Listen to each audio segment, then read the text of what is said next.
gracias, Juan Carlos.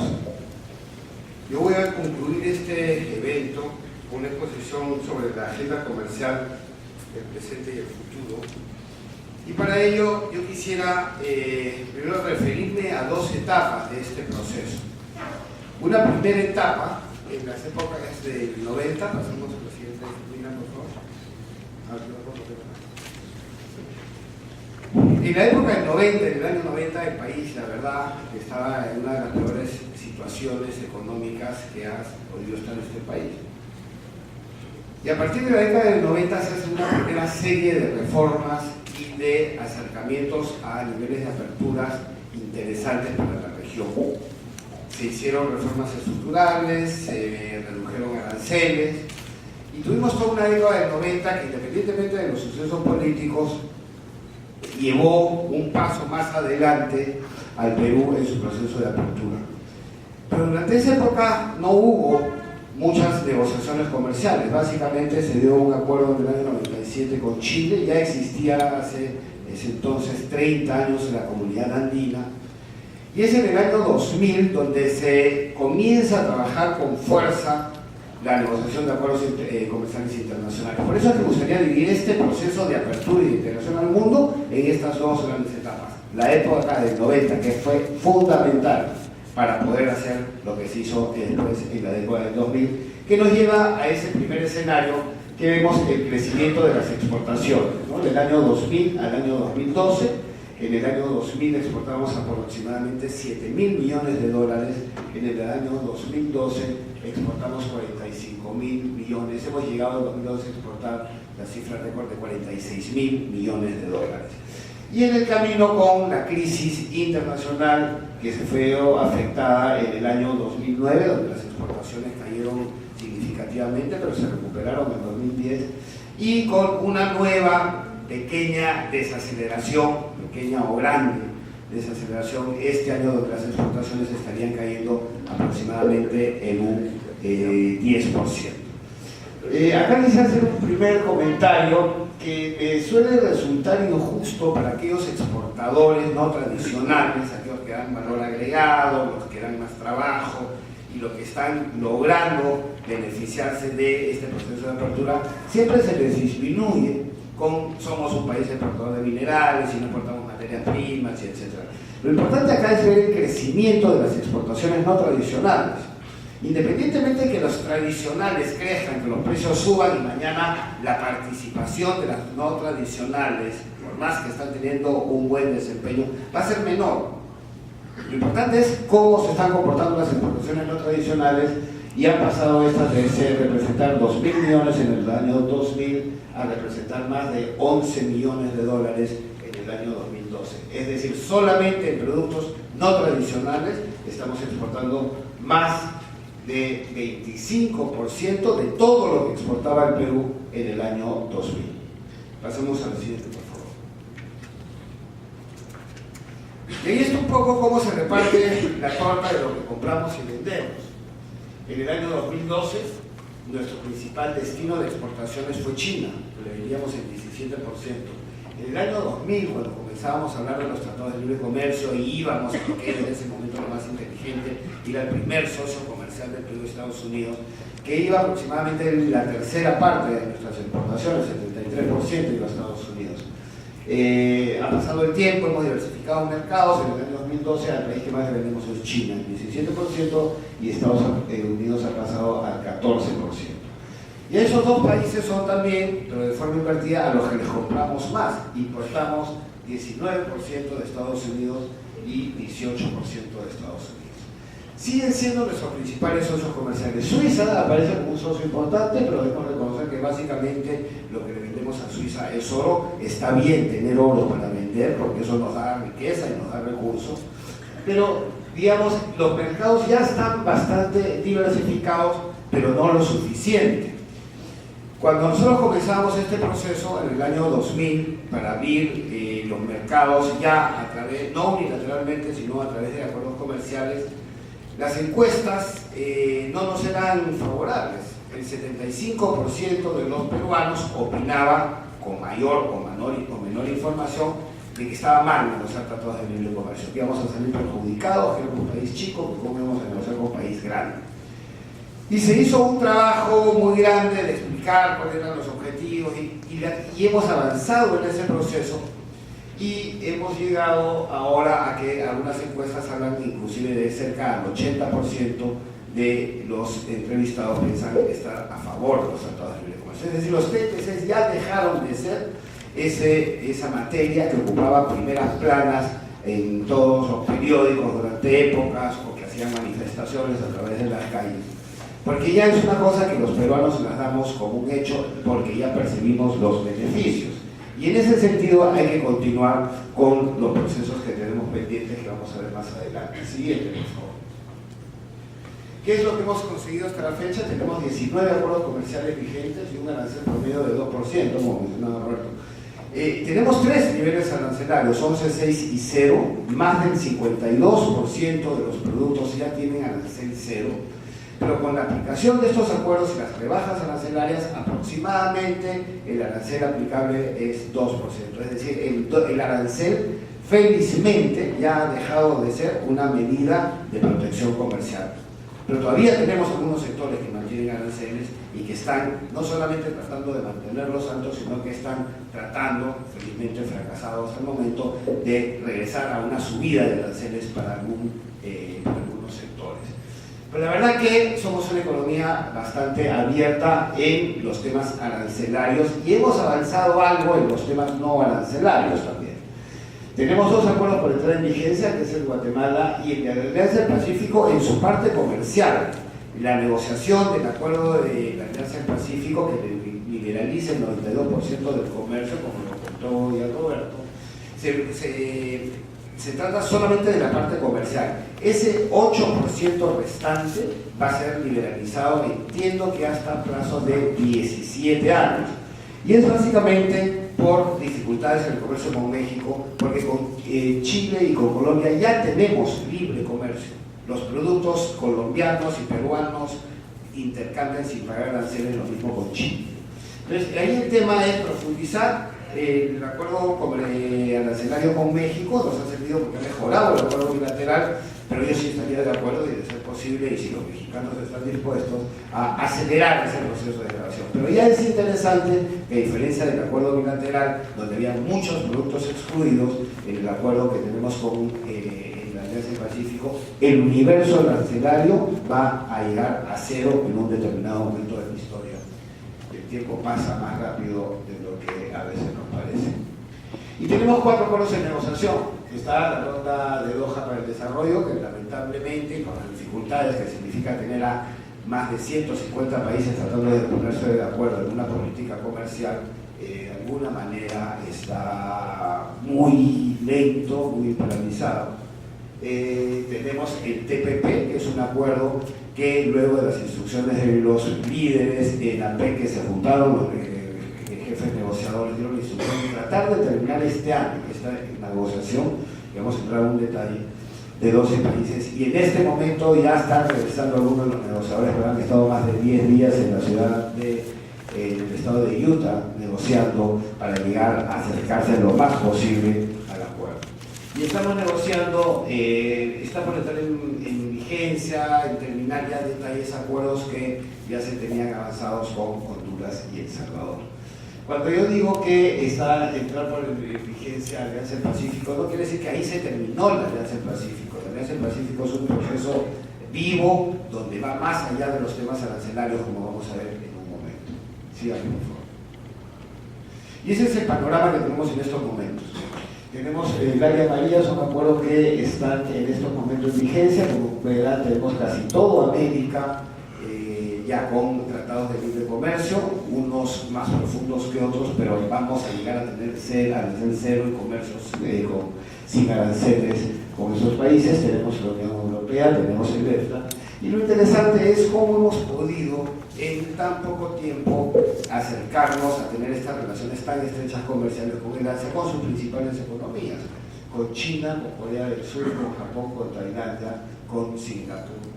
Y participamos de la APEC, que nos sirvió de plataforma para poder tener este acercamiento a estos países que antes de la participación en la APEC nos resultaban países bastante ajenos y bastante alejados.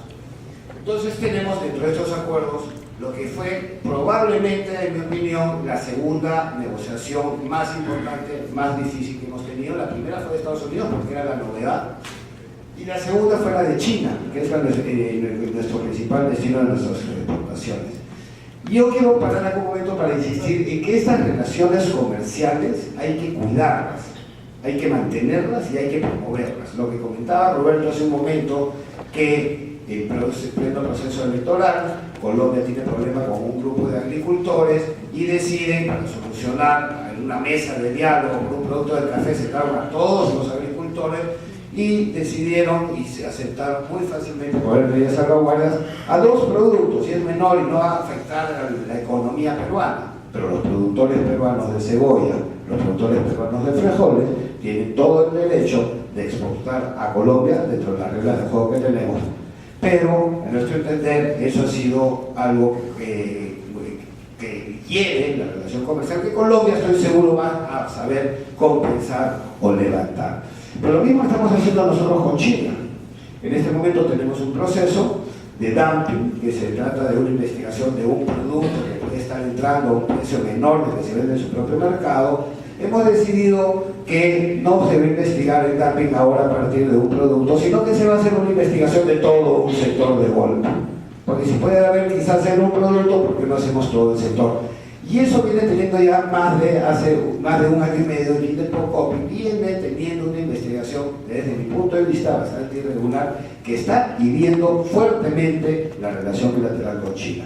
Desde que se inicia la investigación, ya los agentes económicos comienzan a retraerse y China, la verdad, está bastante fastidiada, y ojalá que a finales de este año se tomen las decisiones correctas y no tratar de solucionar un problema que actualmente puede haber en un sector, como eventualmente puede ser la subvaluación o el contrabando, utilizando la puerta falsa, haciendo investigaciones antojadizas para frenar algo que un grupo de productores está pidiendo que le quiten la competencia de encima.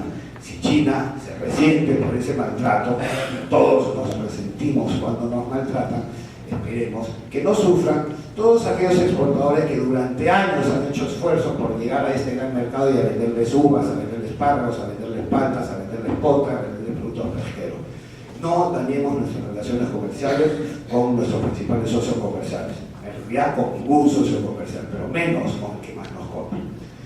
Y estando en este estado de situación, veamos qué es lo que se nos viene al futuro, que es un poco lo que ya nos han hablado. Pasamos a la siguiente diapositiva. Y tenemos la Alianza del Pacífico.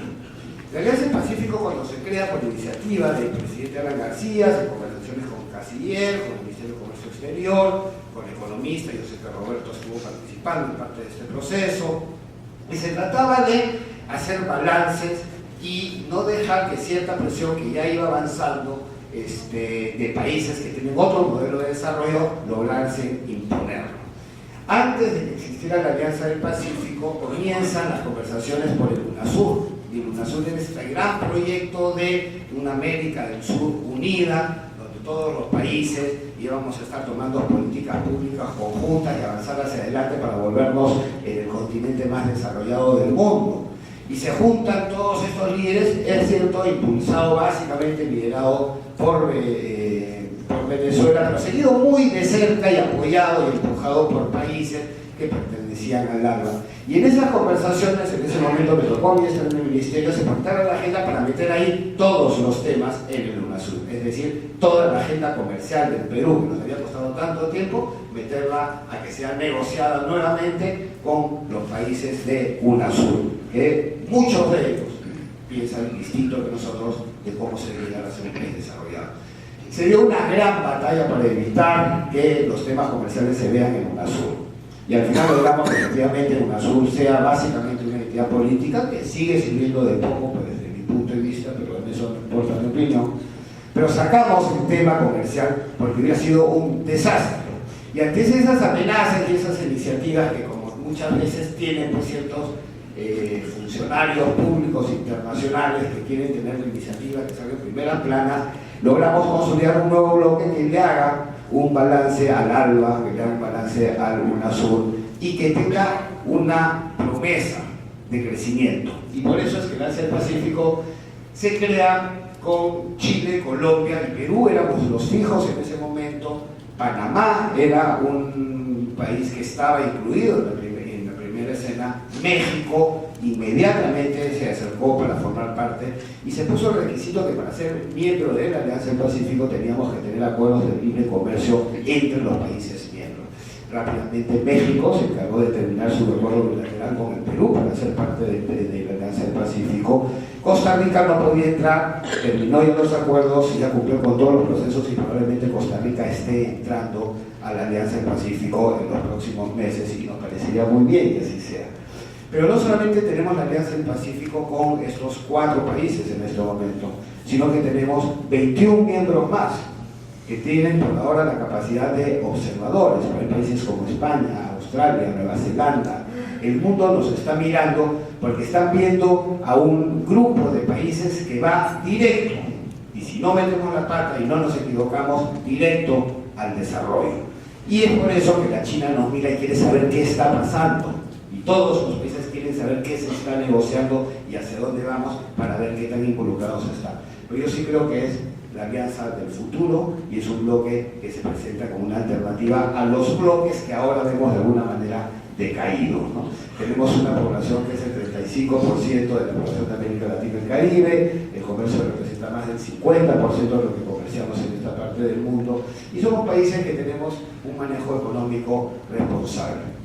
Debo reconocer que México todavía tiene ciertas políticas de proteccionismo a ciertos sectores y que Perú de alguna manera puede haber estado dando, por los casos que he mencionado anteriormente, tratando de parar las confecciones de China con malas artes, o en algún momento tratar de parar los hilados de la India, tratando de encontrar un gusano en un hilado y por eso ya no podían entrar. Entonces, esas barreras que ya no son arancelarias, sino son las malas artes que utilizan los países de la región, creo que el más evidente es Argentina, que prohíbe la importación de revistas y libros porque estos libros están hechos con tinta contaminada, que solamente pueden utilizar la tinta porque al pasar las hojas, al lamerse el dedo se pueden intoxicar los argentinos y toman la decisión de parar la importación de publicaciones. Eso de ahí, absurdo como es, ha sucedido y va sucediendo todos los días.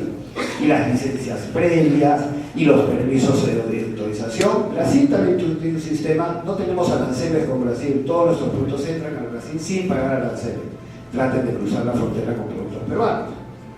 Se van a encontrar que tienen que pedir permiso a cada municipalidad, al ministerio, y las cosas entran en un enredo que muchas veces los exportadores salen a mirar a países donde el comercio es más libre, a Colombia, a Chile, a México. Sí, por favor. La balanza comercial con los países de la Alianza del Pacífico es negativa. Nosotros importamos más de estos países de lo que nosotros exportamos. Pero como ya se mencionó, no hay que tener terror de tener un superávit negativo con un grupo de países. Comprar es bueno. Pensamos que el comercio exterior es de 2 vías. Es tan bueno comprar como vender. Y en este caso vemos que la balanza comercial con los países de la Alianza del Pacífico es negativa, pero si pasamos a la siguiente, se nos pone un poco más interesante el escenario, donde vemos que en lo que es tradicional y no tradicional, tenemos un balance positivo en nuestras exportaciones tradicionales. A diferencia con lo que sucede al mundo, que le vendemos básicamente minerales, a Suiza que le vendemos oro, a Canadá que le estábamos vendiendo cada vez más productos no tradicionales, pero básicamente son minerales, a los países de la Alianza del Pacífico le vendemos productos con valor agregado. Son países que nos compran más los productos que estamos los peruanos trabajando, haciendo manufacturas y que le damos más valor. Entonces es interesante porque esto de acá recién está comenzando y tiene un potencial inmenso. ¿Sí?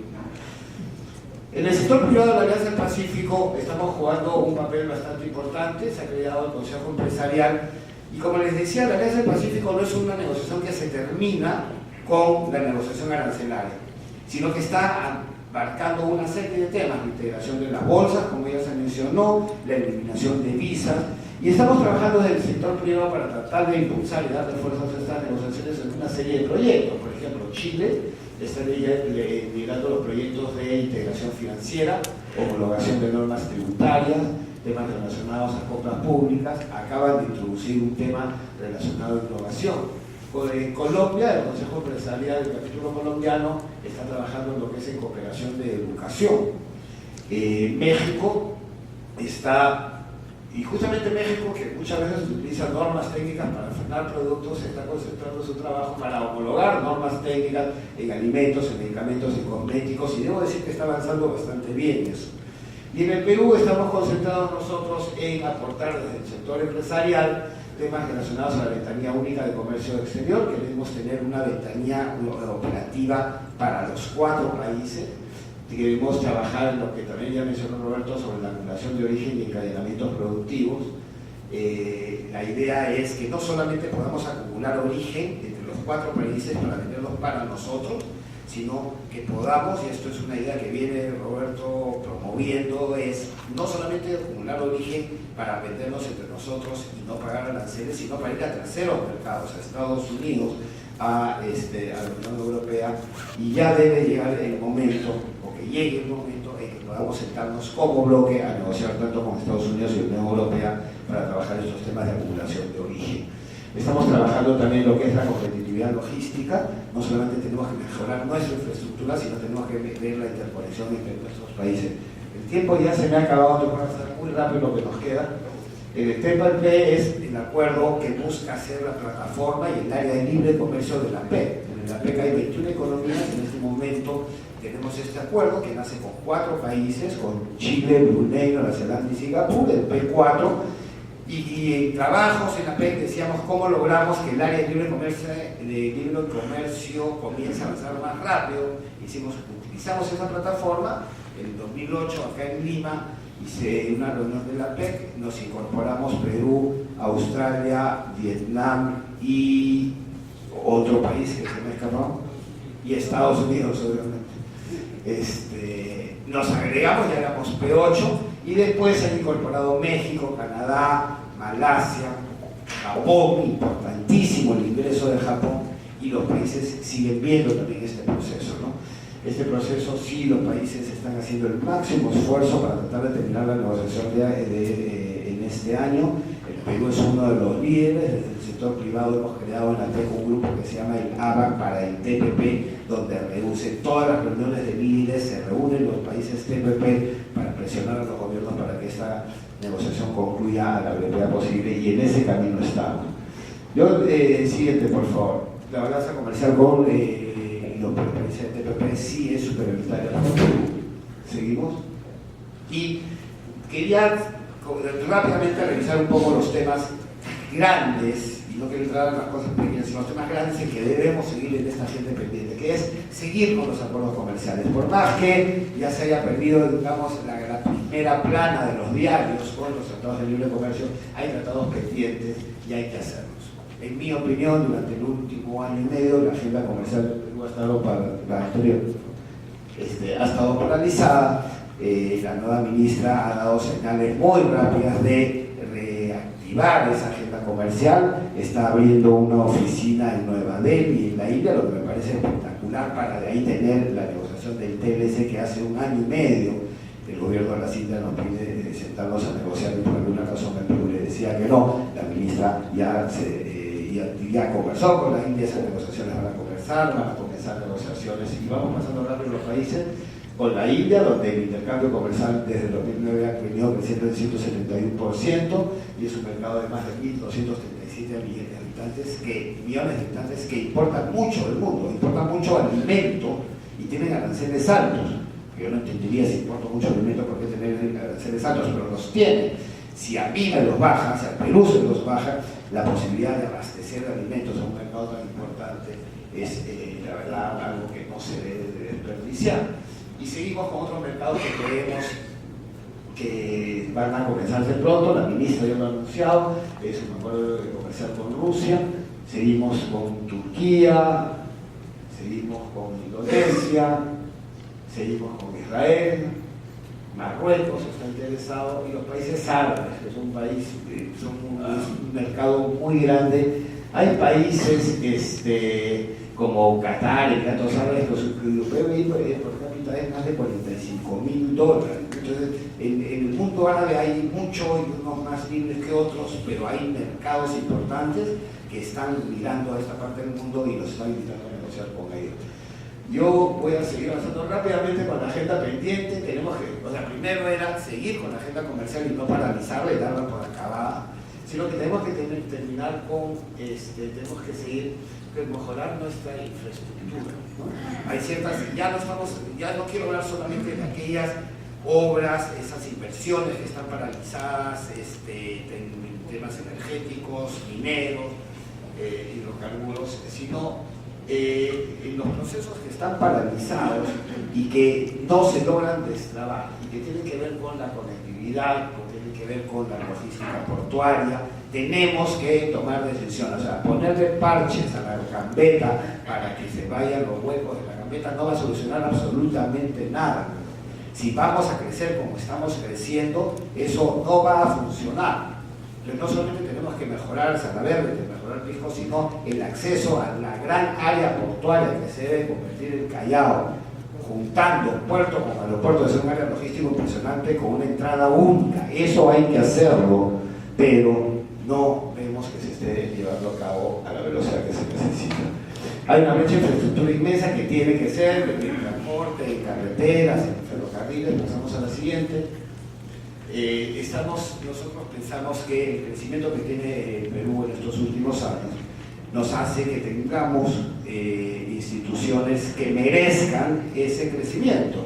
Ya no estoy hablando del Poder Judicial, del sistema educativo, que algo se tiene que hacer. Yo creo que acá nadie sienta que se está haciendo algo por estos grandes temas, para ser un país mejor educado o para tener una administración de justicia. Ya ni siquiera se habla de la administración de justicia, pero sin eso no vamos a mejorar. Pero bajemos un poquito el nivel, hablemos de SENASA, hablemos de DIGESA, de DIGEMIT, de INDECI, conseguir una licencia de defensa civil para abrir un local es un proceso kafkiano, es interminable. Conseguir que SENASA tenga los técnicos y los recursos para que vayan a abrir los mercados para nuestros productos.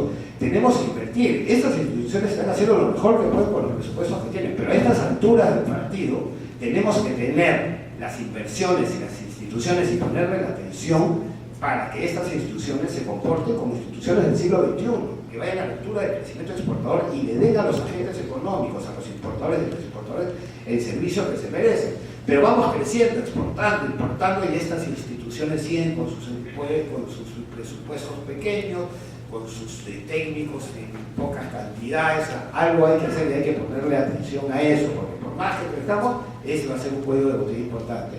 Y por una sugerencia es, no todo lo tiene que brindar el Estado, terciaricemos varios de estos servicios, vayamos a que el sector privado los ofrezca, en vez de tener que esperar que instituciones, de una burocracia, se tomen decisiones y cambien los ROF y los RUF, y no va a pasar rápido. Necesitamos que eso pase rápido.